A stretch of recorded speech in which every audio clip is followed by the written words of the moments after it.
झालाय प्रकार? स्वर्गीय हिंदू हृदय सम्राट बाळासाहेब ठाकरे उद्यान आणि या बर्देनगर पाणी टाक्याच्या समोर आत्ता आम्हाला एक अर्धा तासापूर्वी फोन आला। काही स्थानिक नागरिक इथून जात असताना त्यांना येथे एका पिशवीमध्ये, एका गोणीमध्ये एक म्हशीचं पारडू त्याची अतिशय निर्घृणपणे हत्या करून त्याला इथं फेकून दिलेलं होतं। स्थानिकांनी इथं आले, सर्व जमले, आम्हाला फोन केला। मी आपल्या अंबड पोलीस स्टेशनचे पीआय माननीय राकेशजी हांडे सर यांना, सुनीलजी पवार यांना फोन केला। त्यांनी ताबडतोब अंबड पोलीस स्टेशनचं पूर्ण पथक पाठवलं।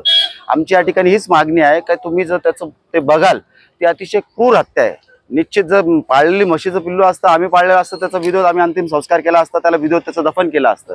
तर हा नक्की प्रकार काय, हा कोणत्या उद्देशाने मारले गेले, तर याचं इन्व्हेस्टिगेशन व्हावं हीच आमची विनंती आहे।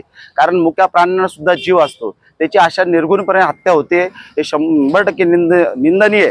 तर जे कोणी केलं असेल तर त्याला ही सजा व्हावी ही आमचीच मागणी आहे। तर त्यासाठी प्रॉपर इन्व्हेस्टिगेशन होणं गरजेचं आहे, हीच आमची मागणी या सर्व नागरिकांच्या वतीने मी येते करतो।